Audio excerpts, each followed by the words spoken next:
Quero dar boas-vindas a todos nesse sábado à noite, quase domingo. Sejam todos bem-vindas e bem-vindos ao Simplifica, nossa primeira live. De certa forma é uma comemoração, a gente comemora as pequenas conquistas e essa semana nós chegamos a 1000 inscritos. Eu sei, parece pouco para quem tá de fora, mas para quem tá fazendo isso aqui há já mais de 2 anos, realmente é só um número, mas é uma conquista interessante. E eu sei que vocês já conhecem ele, porque eu tô vendo as pessoas que estão aqui agora, todos conhecem ele, mas o nosso convidado de hoje é o Leandro Batista. Vou chamar ele aqui com a gente. Boa noite, Leandro. Boa noite, professor. Muito obrigado, um abraço. Tá me ouvindo bem? Super bem. Ah, que bom, graças a Deus. Tivemos um pequeno probleminha técnico aí, mas que bom que já tá tudo resolvido. Coisas de internet mesmo, né? Coisas de internet, nada que não desse pra resolver na hora. Né? Tá certo.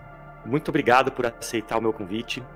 Eu passei a semana pensando em como foi legal, na segunda-feira, como que foi bacana o nosso papo. E tava ansioso pra hoje.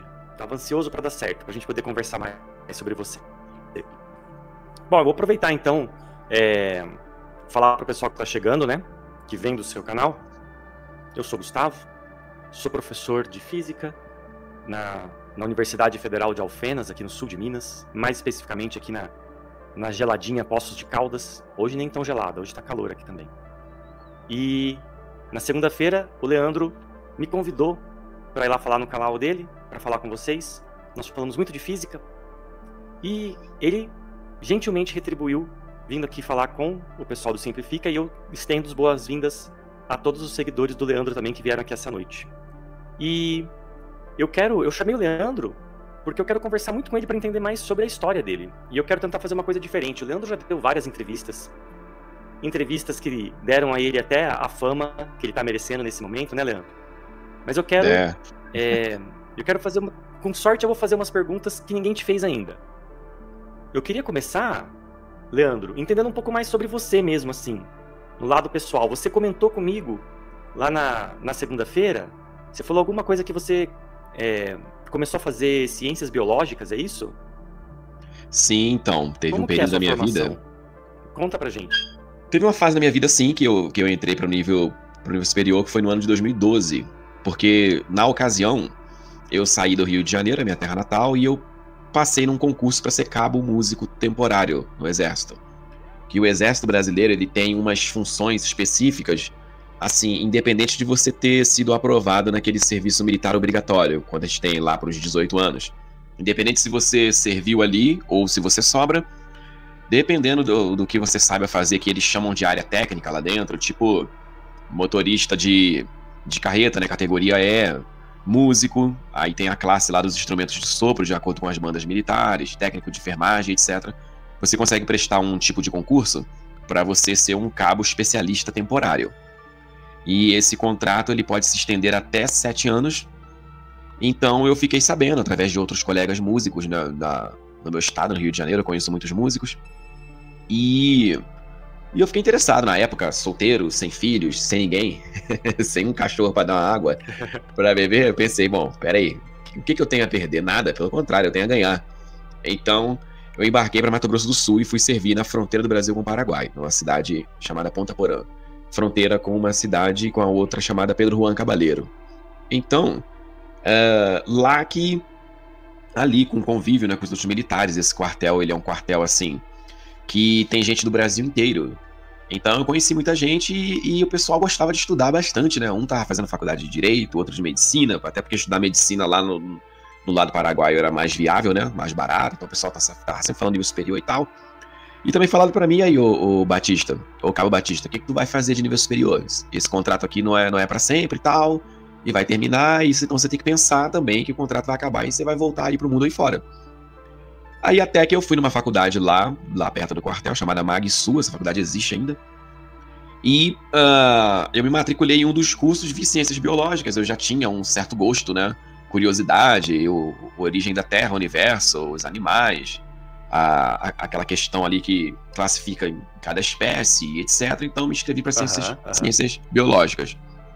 Aí eu fiquei por uns 2 anos, cheguei na metade do curso. Mas aí, na ocasião, eu prestei um outro concurso para ser bombeiro no Paraná. Aí, eu me envolvi com essa situação desse concurso e eu tranquei a faculdade de biologia. Depois o tempo passou, não fui para o Paraná. Aí eu prestei o vestibular para um outro curso que foi de Química na Universidade Federal da Grande Dourados, Mato Grosso do Sul, uma cidade distante da que eu vivia, Ponta Porã, uns 100 quilômetros mais ou menos. Aí, com a faculdade, a Magsul, que era particular, estava trancada, eu fui para Química, licenciatura na Federal. Aí fiz um semestre só e depois eu tranquei também. Aí, na ocasião, eu conheci a mãe da minha filha, a gente se envolveu e tal, tranquei o curso. Fui postergando, é um erro, né? O que eu tenho a dizer hoje, não, pelo amor de Deus, não façam, você que tá estudando, não faça isso, não fique postergando. O negócio de trancar, isso é a maior furada, que depois você não volta. Que foi o que aconteceu. Aí depois ela engravidou, tivemos a nossa filha, o tempo passou, acabou que eu não voltei.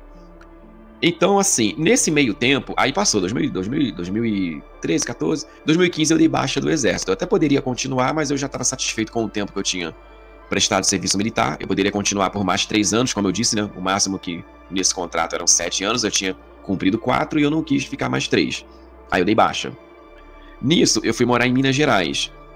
Aí lá que eu tive o primeiro... Isso já era o ano de 2015. Aí que eu tive o contato com a teoria da Terra plana. Primeira vez pela internet mesmo, né? O assunto estava começando a chegar no Brasil. Ele já estava estourado, como dizem, né? Na internet, já estava bombando nos Estados Unidos. E numa bela ocasião, eu estava de folga, eu trabalhava no hospital, lá na cidade de Itabira, distante aí uns 80 a 90 quilômetros da capital BH. Então, eu trabalhava no 12/36, então eu trabalhava um dia, folgava o outro. Aí no dia da folga eu tava em casa, eu tinha feito as tarefas de casa e tal, pensei, vou colocar uma coisa aí pra ver no YouTube. Aí que eu vi a primeira vez esse assunto, um vídeo do Dr. Pirula. Ele estava falando sobre a teoria da Terra plana, não defendendo, muito pelo contrário, ele estava mostrando erros e incongruências e que era uma teoria que não se sustentava. Só que nessa época, professor, tem um agravante aí. O YouTube, ele recomendava, quando você terminava de ver um vídeo, não importa se a pessoa estava falando bem ou mal do assunto, o YouTube te recomendava um outro canal ou um outro vídeo com aquele mesmo assunto. Então, aquele vídeo do Dr. Pirula puxou um outro falando de Terra plana, que puxou outro, e ele foi trazendo vídeos de pessoas defendendo o assunto também, defendendo o modelo, dizendo que, pode fazer sentido por causa disso, daquilo outro e tal. Então, pra gente cortar essa minha primeira fala, foi aí que eu comecei a ter interesse por esse assunto, porque ele levantava algumas questões, assim, que me chamou a atenção. Coisas do tipo, tu já viu a curvatura da Terra? Essas fotos da Terra, desde o espaço, são fotos reais, né? O homem realmente pisou na Lua no finalzinho da década de 60. Então, essas perguntas que quem não tinha tanto conhecimento assim, como era o meu caso na época, eu não tinha tantas respostas para elas, né? Então, o convite do terraplanismo, ele veio sempre colocando aquela pulga atrás da orelha, né?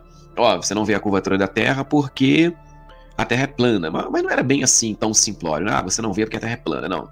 Tem uma coisa que até hoje os terraplanistas valorizam muito, que se chama o teste de curvatura, que você basicamente pega uma câmera que tenha um bom zoom, né, uma boa definição, e você aponta para uma embarcação que está se afastando em alto mar. Ela está indo embora, ela vai se afastando, a gente percebe que ela começa a sumir e ela vai desaparecendo de baixo para cima, ou seja, do casco para cima, cada vez que ela vai se distanciando. E a promessa do argumento dos terraplanistas era, você com uma boa câmera, você vai conseguir ver essa embarcação novamente. Se você consegue ver, é porque ela não entrou ali na queda da curvatura. Então, aí, aquela situação, né? Você voltou a ver a embarcação, não é porque ela, né, desceu ali, se ocultou na curvatura da Terra. Não, é porque ela se afastou por perspectiva. Você deu o zoom, você voltou a ver. Se tivesse realmente ali na queda da curvatura, você jamais poderia voltar a ver aquela embarcação. Aí tem uma tabela, né? Que considera o tamanho do globo, 40 mil quilômetros de circunferência, ali para aproximadamente 6.397 quilômetros de raio, tem um cálculo para isso. E esse argumento, ele me cativou, porque eu pensei, caramba, os caras, eles não estão só falando, eles estão provando, inclusive matematicamente, né? Pensava eu na época.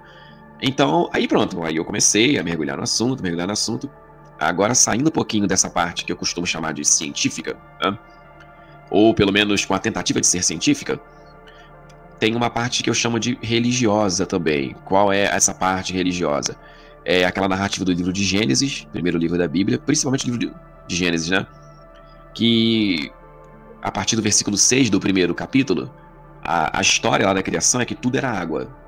O universo só tinha água, não tinha nada do que a gente sabe que tem hoje, apenas água.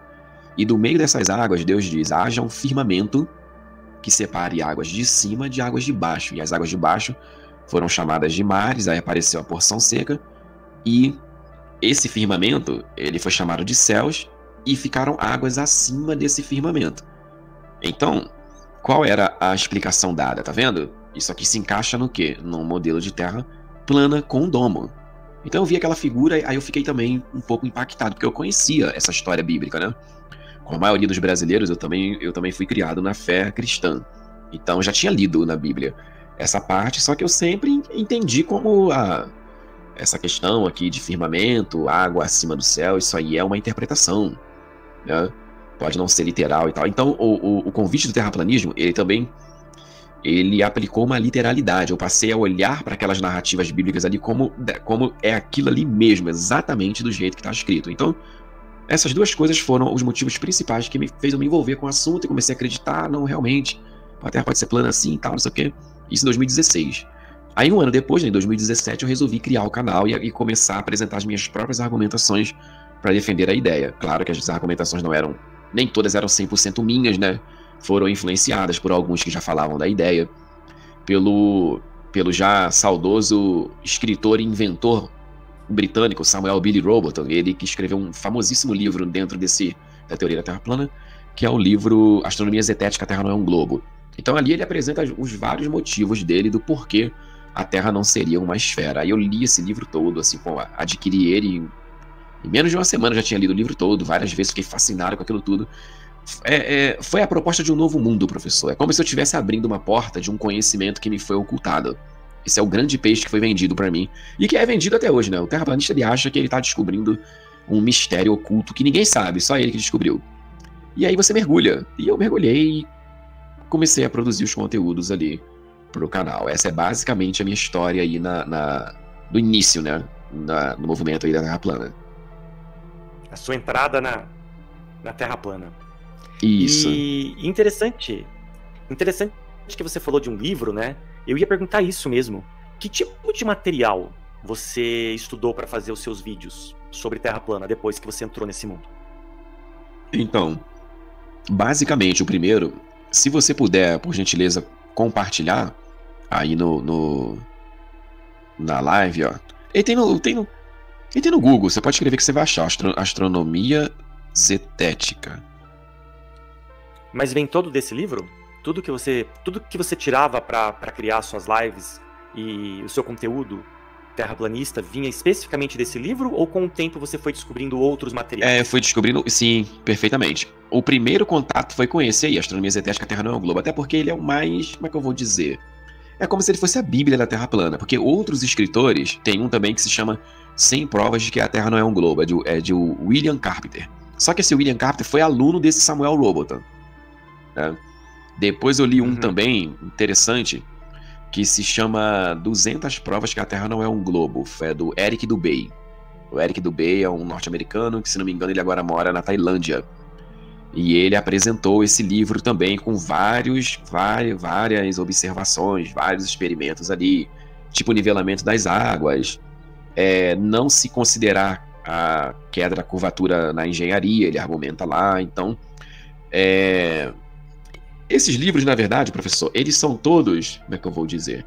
Eles são todos um baseado nos outros, é um pouquinho de cada um desses livros aí. Só que esse de Samuel Robotham é como se ele fosse a pedra fundamental, como se ele fosse a primeira porta, assim. Então todos esses outros que eu citei aqui acabam tendo uma certa influência, tá? Sofreram uma certa influência desse primeiro do Samuel Billy Robotham. Esses livros, eles não são, como eu vou dizer, eles não são de cunhos assim, logicamente, né, reconhecido por algum centro de pesquisa, alguma universidade, nada disso, tá? E o motivo eu entendo hoje que é muito simples, né? Teoria da Terra plana como verdade e todo o conhecimento científico atrelado às felicidades da Terra lançada por terra, né, jogada por terra, então não se é razoável não se esperar que um tipo de material desse tenha algum apoio aí do centro acadêmico, da ciência moderna e etc, porque a ideia de uma Terra plana ela já está refutada há muito tempo. Então, são livros isolados, assim. Tem outros ainda, inclusive, tá? Aqui no Brasil. Tem o Martins também, que ele é dono do canal Sem Hipocrisia, ele é um canal que defende a teoria da Terra plana, ele é um canal que está ativo ainda. E ele fez um livro que se chama O Universo que Não Te Apresenta. E também vai defender a ideia da Terra plana. Cheguei a ter acesso também, mas isso aí já foi depois, foi em 2021. Só que esse livro dele, é o que eu tô te falando, esse livro dele também é baseado no Samuel Billy Robotham, é um compilado de outros escritores, que tem algumas ideias do próprio Martins também, mas a maioria é um compilado de outros escritores. Então a comunidade terraplanista, não só no Brasil como em outros países, ela é aquele mundinho deles ali, é muito uma coisa fechada, isolada. E se você perguntar para um terraplanista, para esses líderes, por que é assim, a resposta vai ser bem objetiva. É assim porque o sistema sufoca a Terra plana, né? O sistema não quer que o mundo saiba que a Terra é plana. Então, nós não temos apoio de ninguém. Nós nos apoiamos. É uma parada bem, assim, restrita, isolada. É interessante isso, né? Porque, nossa, dessa sua explicação, conecta com várias perguntas que eu queria te fazer. Vamos ver se eu vou conseguir me organizar em todas elas. Mas tudo interligado, a primeira delas é assim... Oi? Tá tudo interligado, né? Isso que eu falei, né? Tá tudo interligado.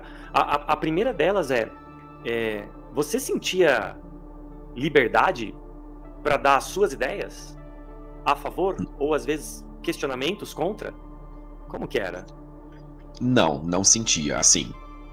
Quando eu comecei a pensar por mim mesmo dentro do assunto, inclusive alguns desses líderes aí, donos de canais, eles chegaram a falar comigo, né? O que você fala, você tem que falar de acordo com isso que está estabelecido, né? De acordo com a cosmologia dos antigos hebreus, que entra esse apelo bíblico.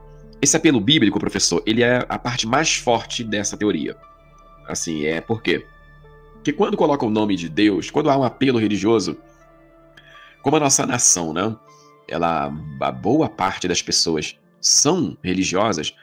Quando você coloca do tipo, Deus fez assim, Deus criou assim, a vontade dele é que seja assim, isso prende as pessoas numa espécie de medo. Isso me prendeu também no início. Então eu não ousava questionar os fundamentos bíblicos, entre aspas, né? Os fundamentos bíblicos da Terra plana, porque eu tinha aquilo na minha cabeça também, pois estou me opondo, eu estou indo contra o Criador, né? E quem está contra o Criador é a ciência moderna. O que vale é a palavra, o que vale as escrituras. Então, as escrituras estão dizendo que a Terra é plana. Então, quem sou eu para questionar o Criador, né? Então, no começo eu tinha esse receio, sim. Não estou dizendo que alguém me pressionava, tá? Não é esse tipo de pressão que alguns talvez podem pensar. Mas é o simples fato de se entender assim. A Terra é plana, está escrito na Bíblia, Deus fez assim. Isso já era um motivo que já me fazia pensar, bom, se tá na Bíblia, é plana, Deus fez assim, então, né? O homem não pode contender com o seu Criador. Então, isso já era um princípio de uma prisão mental que eu estava vivendo. Que aí, anos depois, veio ficar claro pra mim que era uma prisão mental.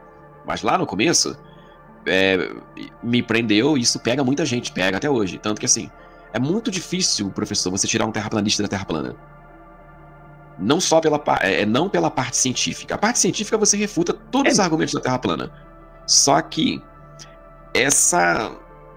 esse viés religioso é o que prende mais a pessoa na ideia da Terra plana. Ela realmente entende que é assim, que você está fazendo uma obra espiritual e que se você falar contra, você está se rebelando contra o próprio Deus. E isso coloca medo em muitas pessoas, assim, de verdade.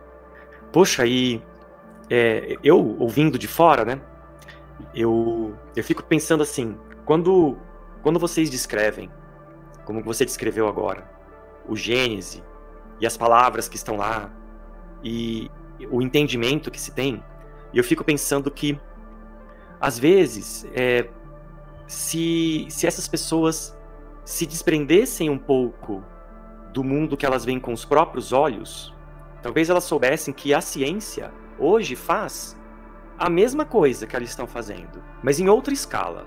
Com nossos telescópios, hoje nós nos perguntamos se o universo é plano.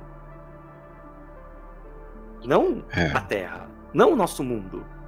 o universo como um todo que a gente enxerga, e eu sei que os terraplanistas não acreditam, né, nisso, mas do meu ponto de vista, se vocês permitem me escutar momentaneamente, nós estudamos a cosmologia e a gente vê coisas acontecendo no universo com os telescópios, e quando você constrói um telescópio mais potente, você vê mais longe, e a gente se faz a mesma pergunta que vocês. Será que o universo... Porque você pode falar assim, mas, professor, o universo é um espaço. Como que um espaço pode ser plano ou esférico? Pode. Também pode. Então é nesse sentido que eu quis dizer, às vezes, de desprender um pouco, porque o conceito que as pessoas têm fora desse mundo matemático que a gente vive, né, na universidade, é de que plano é só o tampo da mesa aqui na minha frente. Só isso é plano.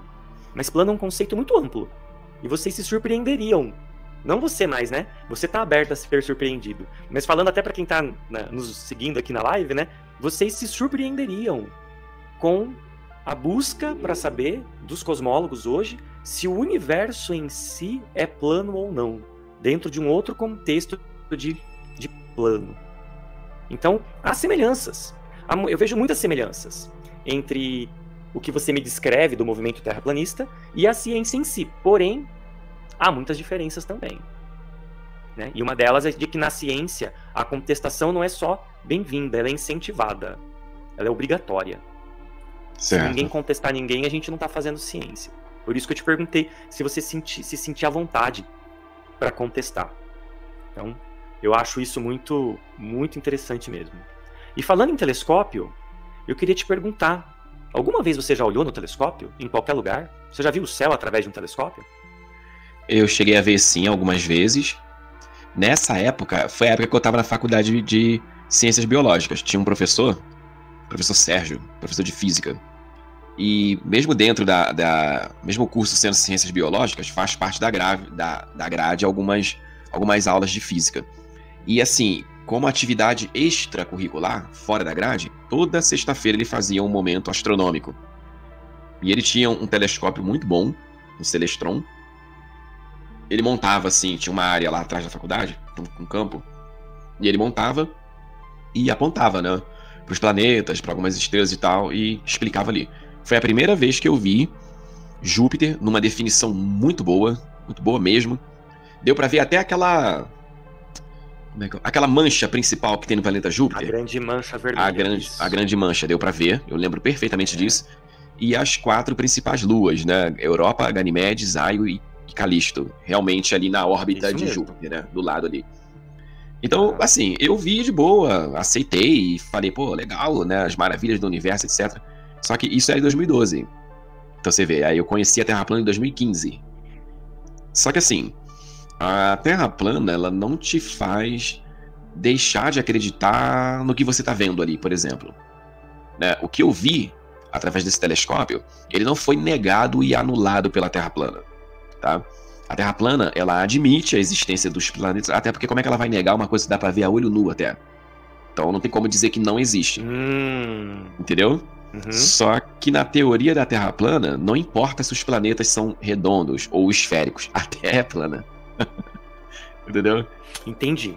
É o que é dito. Não tem essa conexão. Nós somos especiais, né? Isso, é aquela pegada, é onde eu falo, é aquela pegada meio que religiosa. Não, a Terra não é um planeta, a Terra é um reino. O restante tudo, todos os astros foram feitos ali para iluminar a Terra. Mas a Terra é o centro ali, é o plano. Não importa se o Sol é esférico, se a Lua é esférica, se Júpiter tem luas em volta, Saturno, os anéis, não interessa. A Terra é plana e tudo isso faz parte do quintal da Terra. Tudo que você vê no céu noturno faz parte do quintal da Terra. É o que é dito. Todo terraplanista fala essa mesma coisa. É exatamente tipo isso. Tipo o quintal da Terra. Isso aqui é o que a gente vê fora, é o quintal da Terra. Exatamente. É interessante. Sim. É interessante porque na ciência existe um processo que nós chamamos de processo indutivo, que é você aprender algo numa situação e transportar aquele algo para uma outra situação que você supõe que seja semelhante. Pode estar errado, pode ser que não é igual, mas a gente tenta fazer esse processo de transportar de um... Então, por exemplo, se você observa Júpiter por várias horas durante uma noite, você percebe que ele está girando, porque você consegue ver a grande mancha vermelha num lugar e você vê ela passando. Porque Júpiter dá uma volta em torno de si mesmo em 10, quase 11 horas. Quer dizer que numa noite, se você observar 5 horas, é metade do dia dele. Então você vê passando na frente. E você acabou de dizer, né? A Terra é especial, aquilo tudo é o quintal da Terra. Mas, por exemplo, quem olha muito corriqueiramente por um telescópio, em algum momento vai ver um eclipse. A gente vê uma das 4 principais luas passando em frente ao planeta e fazendo sombra. Você vê uma bolinha preta tampando uma parte de Júpiter conforme a lua passa. Eu já vi também. Você exatamente. Chegou a ver já? Seria, vou chamar, seria o trânsito de Júpiter. Eu já vi. Porque assim... Isso. Ó, depois, até motivado por esse professor, né? Eu comprei um binóculo astronômico, um Celestron. E esse binóculo, ele é básico. Na época ele foi R$380. Mas isso em 2012, né? E esse binóculo, com ele eu conseguia ver Júpiter também e as 4 luas. Não com a mesma qualidade de um telescópio como o dele, né? Mas, assim, já dava pra eu ver. E uma coisa que eu percebi é que essas luas, elas mudavam de órbita. Quer dizer, não é bem mudar de órbita que eu tô querendo dizer. Mas, realmente, assim, tipo, sei lá, vamos colocar 9 horas da noite, você via numa posição. Você via uma, tipo aqui. Aí 3 horas da madrugada, essa que tava aqui já tá no outro lado. Então ficava nítido que aquilo tava girando em torno de Júpiter. Uhum. É o que eu tô querendo dizer. Sim. Aquelas luas, elas estão em órbita em torno de Júpiter. E Júpiter também vai seguindo, né, a posição dele no céu ao longo das horas. E essas luas estão como se fossem guardiãs dele, acompanhando ele. É como se fosse dá pra ver que eles têm uma conexão. Tem uma conexão. Hoje eu vejo assim, é como se fosse um pequeno sistema solar. Como se Júpiter fosse um sol, sim, e essas luas fossem os planetas em torno dele. Então, quando eu vou até abrir um parênteses aqui. Eu sei que você não me fez essa pergunta ainda, talvez você faça. Não, fica à Por isso que hoje, vontade. Cada lugar que eu vou, seja canal grande, seja canal pequeno, mídia grande, mídia pequena, eu não me importo com quem eu fale. Quem me convida dentro da minha agenda aí, eu vou com a mesma disposição passar o meu testemunho, porque é por isso que eu tenho dito que eu fui liberto novamente. A ciência me libertou. O terraplanismo é uma prisão mental, uma lavagem cerebral que faz você parar de enxergar o que você enxergava antes e você nega tudo, ou quase tudo, né? Como eu disse, a Terra plana não nega os planetas. Ela apenas entende que o planeta tá ali no céu, mas o importante é a Terra. Ela não nega, ela... Como é que eu vou dizer? Ela desqualifica? Não, ela quer dar um tom de superioridade pra Terra. A Terra plana, o terraplanismo, ele não aceita que a Terra é mais um planeta do Sistema Solar. Ou na galáxia, ou no universo. Ela é o reino. Essa é a ideia. Então ela não pode nem... A Terra não pode nem ser chamada de planeta. Tem que dar um tom aí melhorado pra ela, elevado, não é reino. Porque se você falar em planeta, você tá igualando com outros planetas, né? Que não tem vida, que não tem ninguém lá. Se não tem vida lá, então Jesus não foi lá pregar o evangelho, que não tem ninguém lá. Se ele veio na Terra, é porque a Terra é importante. Tudo isso é falado no movimento. Então, hoje eu consigo olhar para todas essas coisas novamente e sentir a alegria que eu sentia antes. Porque quando eu via isso, eu não ficava de maneira nenhuma triste, deprimido, ou me sentia ali uma inferior, uma poeira estelar, nada disso não. Eu me sentia, era parte daquilo, eu ficava maravilhado. Eu falava, caramba, como é que pode, né, cara? Eu tô aqui tão longe, Júpiter tá aí o quê? Aproximadamente uns 600 milhões de quilômetros de distância da Terra, e eu tô vendo ele aqui com esse telescópio e tal. E uma das coisas mais incríveis é ver aquela grande mancha de Júpiter. É maravilhoso. Tem um degradê de cores, assim, umas coisas no planeta Júpiter, assim. Tem umas linhas vermelhas. Né? Tem umas linhas, é absurdo de lindo, cara. É uma coisa que te faz pensar na grandeza da criação. Nunca no meu período ali vou dizer assim, né, de um cidadão normal que crê na ciência. Não tô querendo chamar os terraplanistas de não normais, né? Eu tenho todo o cuidado de não atacar eles, mas sim a ideia, o terraplanismo. Eu sou contra o terraplanismo. Os terraplanistas não, são pessoas que muitos estão ali, caíram no engano que eu também caí um dia. Então, quando eu via essa obra toda da criação, professor, isso não confrontava a minha fé. Eu continuava sendo um cristão, eu continuava eu pensava comigo ali, né? Pô, glórias a Deus pela criação, né, cara? Que coisa linda, que coisa espetacular. E será que tem alguma coisa lá? Será que o homem vai um dia conseguir chegar lá? Os meus questionamentos eram esses. Se Deus fez tudo isso, por que ele fez tudo isso? Será que tá tudo vazio mesmo? Seria maior desperdício de espaço e tal? Era isso que passava pela minha cabeça. O terraplanismo veio, né? Essa frase Você sabe de onde ela é? Do desperdício de espaço, sei, essa frase. Ela nem é minha, na verdade, né? Eu vi essa frase num filme chamado Contato, de 1997. Muito bom. Exatamente. Esse filme, com aquela atriz Judy Foster e o Matthew McConaughey, né? Tem a ver com Carl Sagan, a criação do SET, né? Busca de vida inteligente, fora da Terra e tal. Esse filme é sensacional, cara. Um dia desse aí eu vi esse filme de novo. É espetacular aquele filme ali. É o ser humano, é a humanidade fazendo perguntas, né? Querendo saber a sua origem, de onde a gente vem, quem somos, por que estamos aqui, se fomos criados, quem nos criou. É um filme que te faz pensar no propósito da nossa existência. É sensacional esse filme. Esse filme, eu recomendo para quem nunca viu assistir. Ele é uma ficção, ele é baseado num livro também chamado Contato. E a personagem da Judy Foster, ela foi criada com base numa astrofísica, numa mulher de verdade, que existe. Você consegue procurar no Google. Legal. A pessoa. E eu gosto porque eles estão em busca, né, de quem que mandou a mensagem pra eles. E aí eles descobrem, né, o filme é muito antigo, acho que não tem problema eu dar algum spoiler. Eles descobrem que, na verdade, eles foram criados por alguém. E que esse alguém também tá buscando por quem criou. É uma cadeia, né? O livro é mais interessante, o livro é mais completo. No livro ela não viaja sozinha, inclusive. Ah, pai, legal. Essa parte o filme já não mostra, né? No filme ela viaja sozinha, de fato. Você sabe por que eu perguntei do telescópio?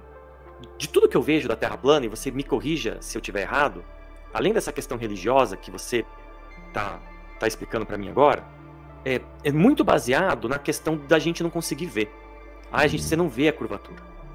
Você não vê nem quando você sobe num avião, nem quando a construção civil faz alguma coisa, o que não é verdade, só para todo mundo saber. Você conversar com qualquer pessoa que trabalha nessa área, claro, quem está fazendo um prédio numa cidade, não necessariamente está levando em conta a curvatura do chão, né? Se você pudesse bater um papo com os engenheiros que projetaram a maior ponte do mundo lá na China, eles levaram em conta a curvatura da Terra, né? E uma das coisas que eu sempre digo é de que quando criança, quando jovem pelo menos, é importante usar um instrumento como um telescópio ou um microscópio, alguma coisa que amplie os seus sentidos, para a gente crescer com a noção correta de que existe um mundo além dos nossos sentidos, de que os nossos sentidos têm um limite. Por isso que eu te fiz essa pergunta. Então, eu queria te perguntar, assim, como que foi para você voltar nessa ideia de que se eu não vejo a curvatura, realmente tem uma chance de ser plano? Em nenhum momento te passou pela cabeça que talvez a gente fosse muito pequeno, por isso que não vê a curvatura, ou alguma outra ideia alternativa a isso? Ou a explicação caiu como uma luva para você? Como que foi então, isso? Essa passou sim pela minha cabeça, isso. Não passou uma nem duas vezes, não. Passaram várias vezes. Só que nessa ocasião, professor Gustavo, eu já estava com aquele viés religioso para a teoria da Terra plana.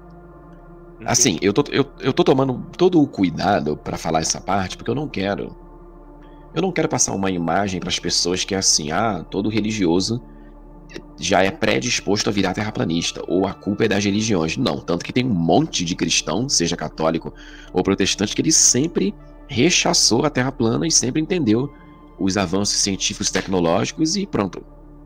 Então eu não posso generalizar assim, mas para mim, essa parte religiosa pegou muito, professor. E não é só pra mim, não. Pega pra uma pancada de gente. Tá? Entendo. Uhum. Então, esses questionamentos, eles vinham sim na minha mente. Um questionamento que sempre vinha era, poxa, será que o mundo todo tá errado? E eu tô certo? Nós, os terraplanistas, estão certos? Isso era o questionamento que mais vinha. Só que eu já tava com aquilo na cabeça. A Bíblia diz que a Terra é plana. Então, se a Bíblia diz que a Terra é plana, seja mentiroso todo homem e verdadeiro Deus. Então, isso bloqueava a minha mente. Isso me bloqueava de avançar mais e perceber, peraí, eu não vejo a curvatura porque a Terra é muito grande para a escala humana, eu sou pequeno. Professor, eu vou falar uma coisa pro senhor, com toda sinceridade. Por favor. Hoje, a cada 10 terraplanistas, 9 tem esse viés religioso. Se você tira essa má interpretação isolada de textos bíblicos do terraplanista, você acaba com a Terra plana na mente dele. Acabou. Porque a parte científica, ela já é muito bem refutada pela ciência. Os terraplanistas hoje, eles estão agarrados a essa amarra religiosa. Essa má interpretação de textos isolados. O terraplanista pega um versículo bíblico e interpreta ele a seu modo. Ele isola do contexto. Ele ignora que o povo daquela época, não é que o povo era burro. Eles não eram burros, mas eles interpretavam a natureza com as ferramentas que eles tinham. Ainda que eles tenham recebido uma inspiração divina, a interpretação era de acordo com a ferramenta que se tinha. Qual era a ferramenta que o povo tinha naquela época? Basicamente só os olhos. Exato. Como o olho humano tem uma limitação, chega lá na linha do horizonte, ele acha que é plano, porque ele só vê até ali. Bom, totalmente viável e esperado por um povo de 2, 3 mil anos atrás achar que a Terra é plana. Uma coisa até intuitiva. O terraplanismo ele tem isso também. Ele é intuitivo por causa da limitação dos nossos órgãos de sentidos. A Terra esférica, ela é contra-intuitiva. Você não entende que a Terra é esférica só olhando no horizonte até onde a tua vista alcança. Só isso não é suficiente. Para você entender que a Terra é uma esfera, você precisa ver fenômenos que são muito bem explicados e reproduzidos numa Terra esférica. Aí você entende. Tanto que o sol da meia-noite que me libertou do terraplanismo, assim, 100%. As outras coisas não eram fortes o suficiente para me fazer desistir da teoria, outros fenômenos da natureza. Porque o terraplanismo, ele sempre tem uma explicação para algum fenômeno da natureza, ainda que seja a explicação mais louca possível. Ele tem uma explicação. Ele improvisa ali, dá o jeito dele de explicar. Mas quando chega no fenômeno do sol da meia-noite, professor, é fim de carreira. O sol da meia-noite, em ambos os polos, ele pode... O terraplanismo pode fazer o malabarismo que for. Ele não consegue explicar como o sol é visto ao sul do observador da Antártica, se na Antártica da Terra plana o sol fica só ao norte do observador. Então, por isso que diante desse fenômeno, eu abandonei a teoria. Eu já estava cansado dela há cerca de um ano. Quase um ano, na verdade, né? O ano de 2023 foi o ano que eu já entrei completamente desanimado da teoria da Terra plana. Porque eu já tinha... Lá atrás, lá no começo de 2023. Isso, no começo, lá pra janeiro, fevereiro, por aí. A viagem pra Noruega foi em julho, foi no meio do ano. Por quê? Porque lá no começo eu já via esse apelo religioso exagerado e errôneo. Eu já via que o movimento tornou-se uma pegada de seita. Não tô dizendo que são todas as pessoas, mas o movimento tornou uma pegada de seita. O movimento, ele queria sempre justificar tudo por esse apelo bíblico. Por exemplo, eu olhava pra lua, fiquei muitas horas da minha noite observando a lua. A lua é linda. Mas não foram poucas, foram muitas. É a lua. Eu recomendo pra todo mundo olhar a lua. A lua é linda. E a lua responde a muitas perguntas também, além de linda. Eu olhei a constelação de Escorpião, constelação de Órion ou Caçador, as Pleiades, né? E ficava olhando o céu, especialmente a lua. E eu comecei a perceber que a lua não tem luz própria. Esse é um argumento terraplanista também, que a lua tem luz própria. E por que o terraplanista diz que a lua tem luz própria? Porque lá, olha o apelo religioso de novo. Lá no livro de Gênesis, tá escrito assim, ó, no primeiro capítulo: e Deus fez os 2 grandes luminares, o maior para governar o dia e o menor para governar a noite, e também as estrelas. Então, pelo fato dessa tradução bíblica chamar o Sol e a Lua de luminar, o terraplanista entende que a Lua, se ela é luminar, logo ela dá luz, então ela tem luz própria. Só que quando você pega um binóculo astronômico, uma luneta, ou a própria câmera Nikon P900 ou P1000, é nítido, é gritante que a Lua não tem luz própria.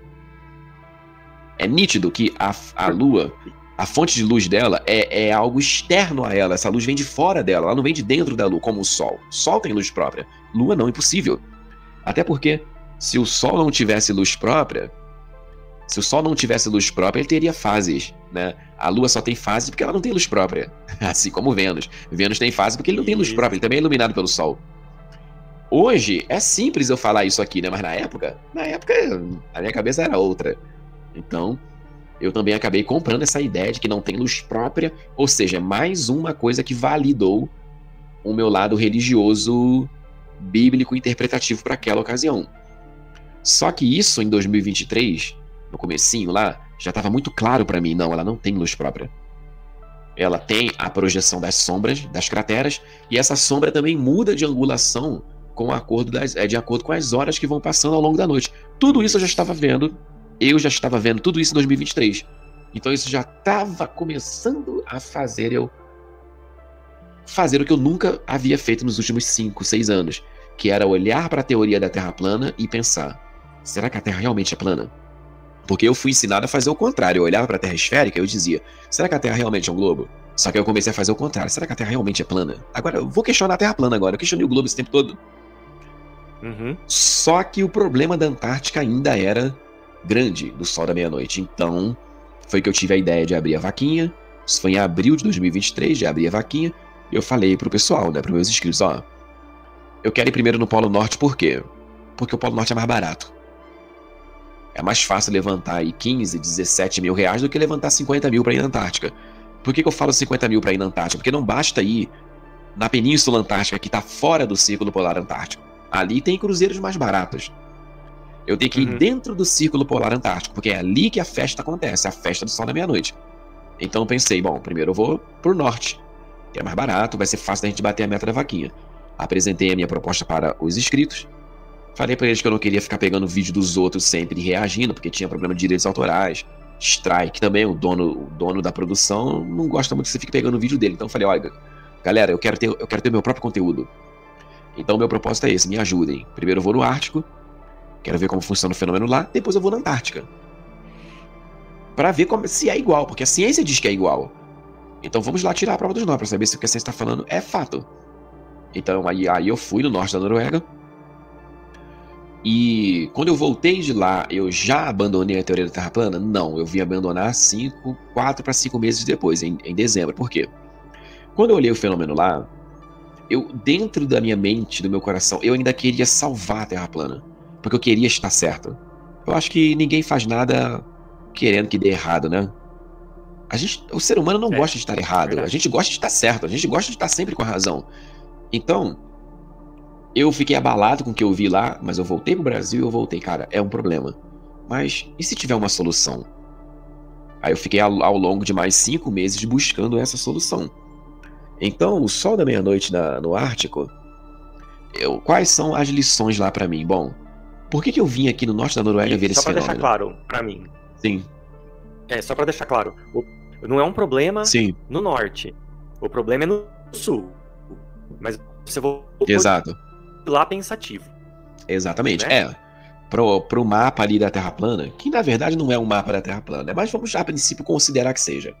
Porque ele é utilizado aí, a projeção azimutal aqui distante, só que ela é o globo em 2D. Mas como os terraplanistas, como o terraplanismo usa essa projeção e diz que ela é a forma real da Terra, vamos partir do princípio que seja. O fenômeno no Polo Norte, ele não é suficiente para derrubar a Terra plana, na cabeça do terraplanista.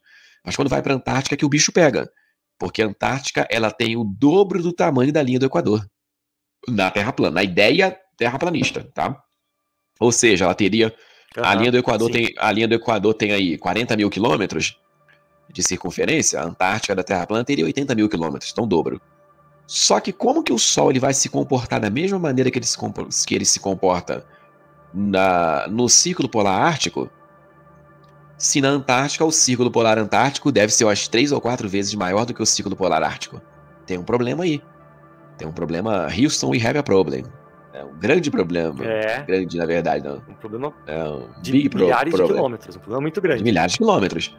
Então, isso começou a me incomodar. Só que antes, vamos voltar um pouquinho no tempo, desde 2021, que eu já tinha ouvido dizer que o sol da meia-noite era um problema na Antártica. E quem é que falava isso? Eram os opositores da Terra plana. O pessoal da ciência normal, né, já falava, ó, isso aqui não se encaixa na Terra plana. Só que, como todo bom terraplanista, eu também aprendi a negar os fatos. Então eu dizia que era mentira, que não existia, que as imagens são falsas, são forjadas pelo sistema que está escondendo a verdade da humanidade. Então eu também negava. 2021 todinho eu passei negando. 2022 eu passei negando todo, mas pro final de 2022 e começo de 2023, eu já estava na fase do cansaço de ser negacionista. Eu já estava percebendo que não tinha uma lógica em eu sustentar uma ideia que a pedra fundamental dela é o negacionismo. Você tem que sempre dizer que não existe aquilo que ameaça o modelo. Ou seja, a mentalidade científica que foi prometida para mim no início, ela já não existia no final. Foi o que o senhor falou para mim lá na minha live, lá no meu canal. O cientista, ele não tenta só provar que ele tá certo, ele tenta provar que ele tá errado também. Não é verdade? Essa é a o terraplanismo não. O terraplanismo não faz isso, ele não tenta provar que ele tá errado, ele quer provar só que ele tá certo. Entendeu? Essa é a diferença entre ciência e pseudociência. Porque a ciência tem um método que foi desenvolvido e refinado ao longo dos séculos, e o objetivo deste método é encontrar a verdade, independente das suas razões pessoais. Né? Então esse método já foi feito, porque o método científico ele aceita que o ser humano tem limitações, que o ser humano quer acreditar, que o ser humano tem vieses, pode ser cultural, ideológico, religioso. Então ele é feito de uma forma onde coletivamente, nunca sozinho, ciência não é esporte individual, é esporte coletivo, coletivamente as virtudes de um cancelam os vieses do outro. E é por isso que a ciência dá certo. Por isso que tem o apreço pela liberdade da gente se expressar, de expressar a ideia, de ouvir a todo mundo igualmente. E, como eu disse para você, a pessoa que propõe uma ideia, ela tem o ônus, o primeiro ônus é dela, né? No direito a gente não fala que ao acusador cabe o ônus da prova. Certo. Na ciência, quem propõe a hipótese recai sobre ele o ônus de propor o primeiro teste que possa derrubar a hipótese. Então, isso é um peso muito grande. E um cientista que tem uma hipótese e que a gente pergunta para ele, tá, e como é que eu testo essa hipótese? Ele fala, não sei, não vai para frente, morre ali. Se o dono da ideia não sabe, ou ele perde a ideia, ou alguém vai pensar numa forma de testar e aí ele perde o crédito. Efetivamente é isso que acontece.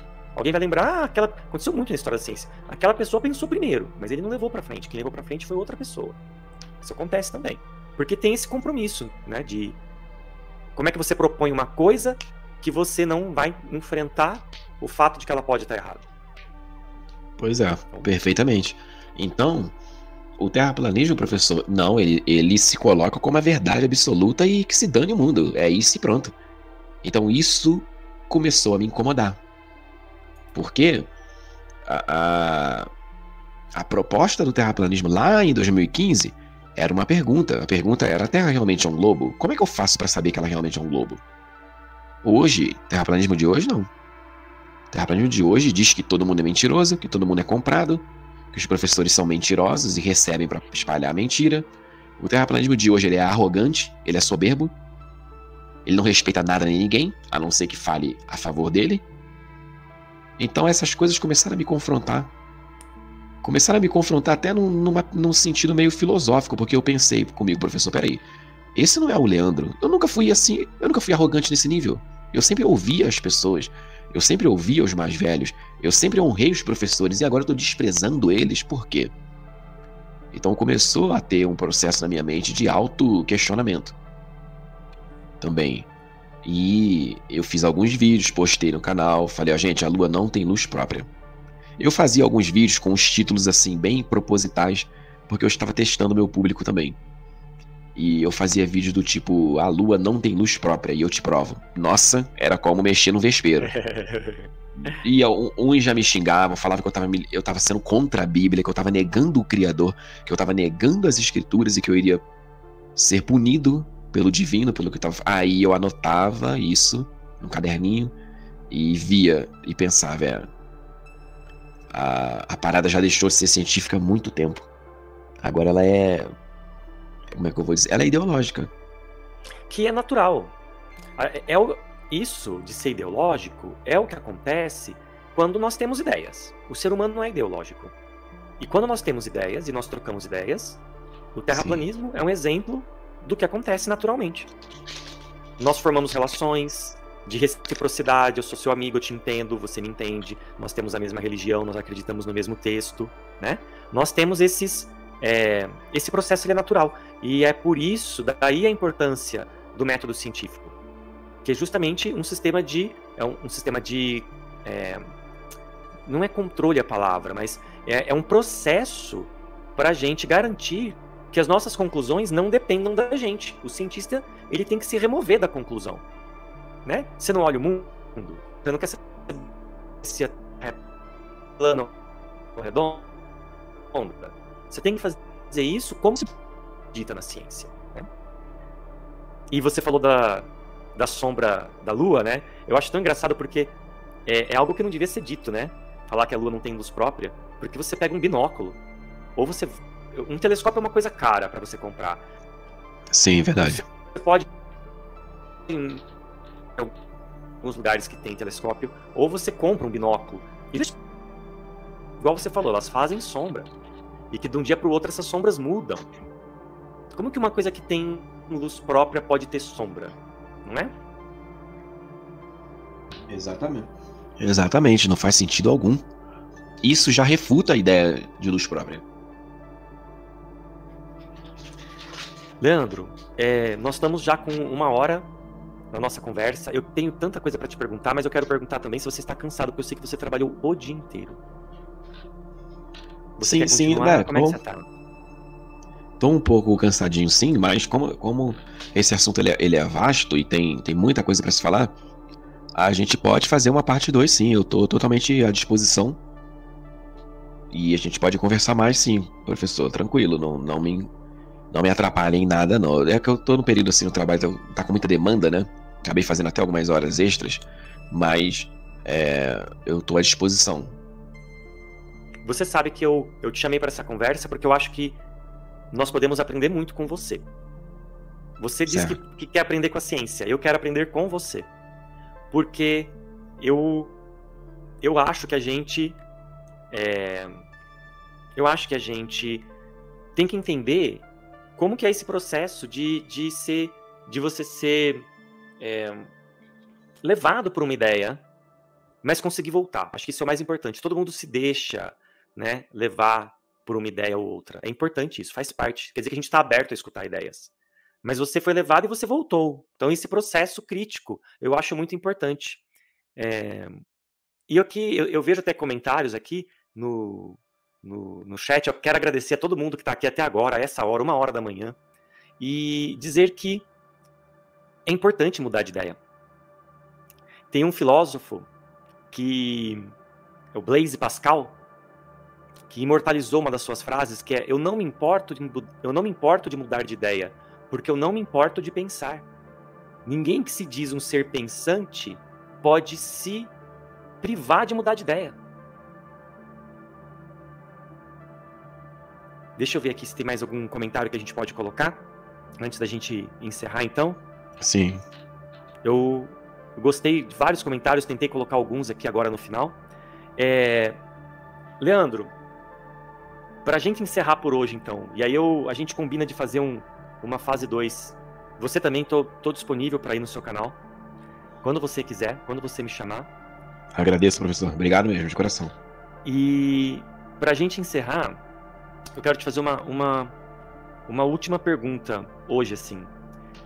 Tem alguma experiência que você, na sua cabeça de hoje, que você passou recentemente, dentro de tudo isso, do sol da meia-noite, né, dos questionamentos, tem alguma coisa que você acha que, com essa sua experiência, que se você pudesse voltar para você jovem, lá na escola, assim, antes da faculdade, antes do exército, escola mesmo, que se você dissesse assim, talvez se eu tivesse tido alguma experiência desse nível, alguma coisa que faltou eu ver, faltou eu experimentar na época escolar, do ponto de vista científico, talvez eu tivesse saído mais cedo, ou eu não tivesse nem entrado.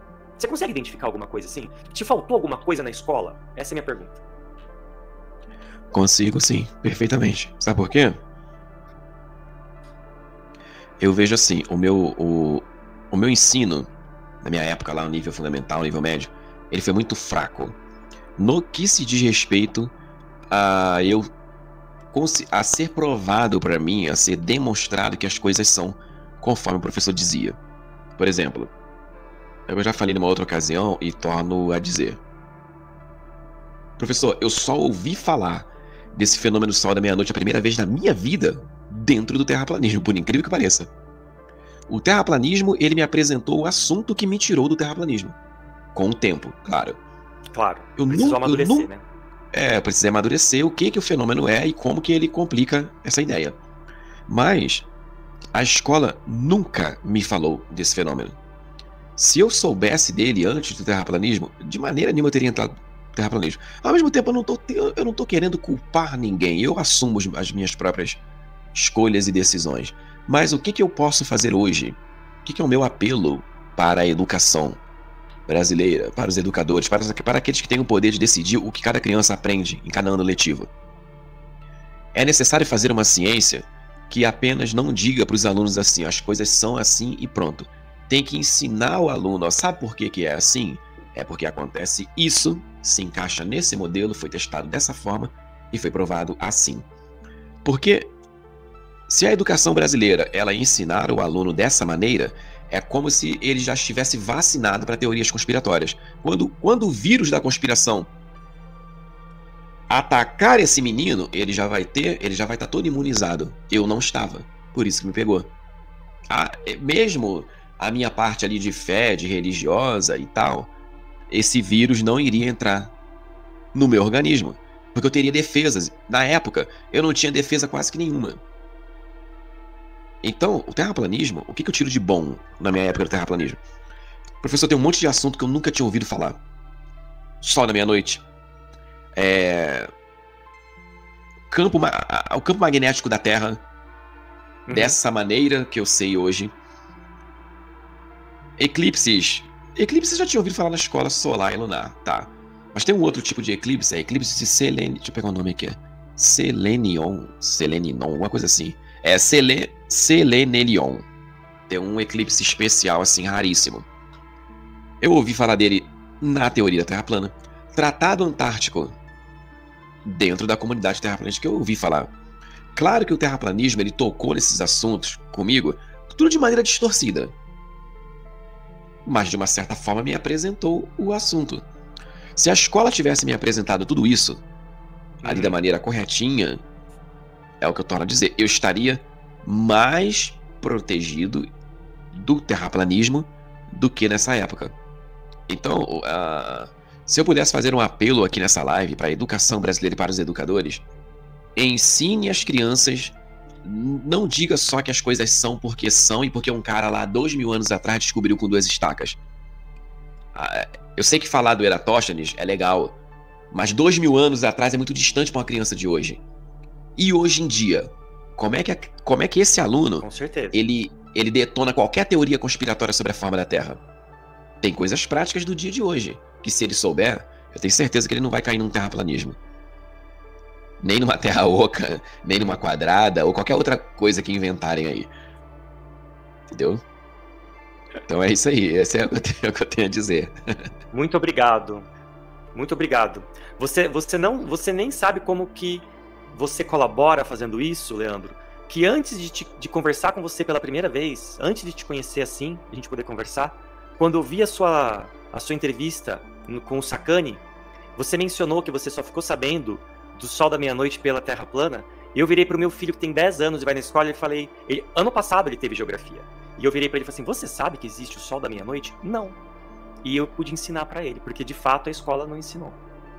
Maravilha, então, que bom que você ensinou. É um alerta, né?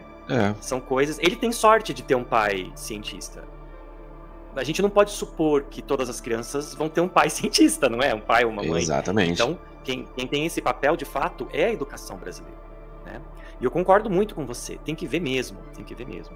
Tem que poder ver, tem que entender como a gravidade funciona. Por exemplo, eu não vou ficar respondendo todos os comentários, questionando agora, porque o entrevistado hoje é você. né? Mas, de novo, tô disponível para quando você quiser me chamar para responder perguntas como essa que apareceu aqui, dizendo que ensinam as equações da gravidade na escola, mas algum ser humano sabe calcular quanto a gravidade atua em uma nuvem? Claro que sabe. Eu posso fazer essa conta agora. Da Claro nuvem que de sabe. novo. Não Ai, só ai. isso. Não só isso, eu sou físico computacional, para quem não sabe. A minha principal contribuição para a ciência é na forma de simulações. Então, eu posso sentar no computador e daqui a algumas horas eu vou ter uma simulação que forma uma nuvem na tela para você, colocando as leis da natureza como a gente conhece. E aí vai além. A gente usa as leis da gravidade para Sim. estudar uma nuvem no espaço, que eu fotografo e vejo que ela vai formar planetas e estrelas. E com as equações da gravidade, eu consigo entender aquilo. Então, sim. E não sou só eu. Há muitos seres humanos que sabem fazer essa conta. Infelizmente, é uma coisa... Eu evito dizer a palavra elitista, Leandro, mas a realidade é essa. O conhecimento, pelo menos na sociedade brasileira, ele é elitista. Porque é muito difícil o cidadão brasileiro ter acesso a algumas coisas que fariam o que você falou, o exemplo que você deu, da a vacina, né? Sim. Essa vacina ela tem nome, ela chama pensamento crítico. É você ser crítico, não só ser crítico contra aquilo que você não quer acreditar, mas ser crítico contra si mesmo, né? Perfeitamente. Leandro, muito obrigado, muito obrigado. Eu sei que algumas pessoas acabaram de chegar, mas com 1h30 eu acho que a gente pode encerrar por hoje. Eu fiquei lisonjeado com a sua presença. Obrigado por estar aqui no Cientifica, meu projetinho de estimação, meu e da minha parceira cientista também, da Renata, que não está aqui agora. E é isso. Graças a eu ter ido na sua live na segunda-feira, nós terminamos de chegar nos 1000 inscritos. Então, Que muito maravilha, obrigado por fazer parabéns. parte desse momento com a gente. Eu fico Obrigadão feliz por mesmo. isso. Fico Então, feliz gente, em ter aí contribuído de alguma forma. Precisar de mim aí, é só dar um toque que estamos à disposição.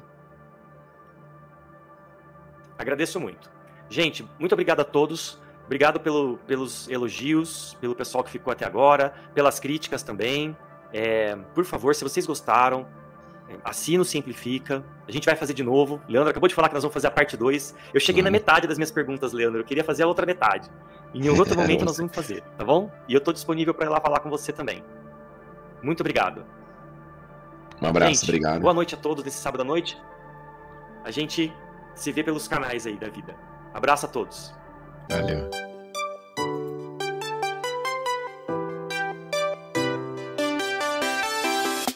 Yeah.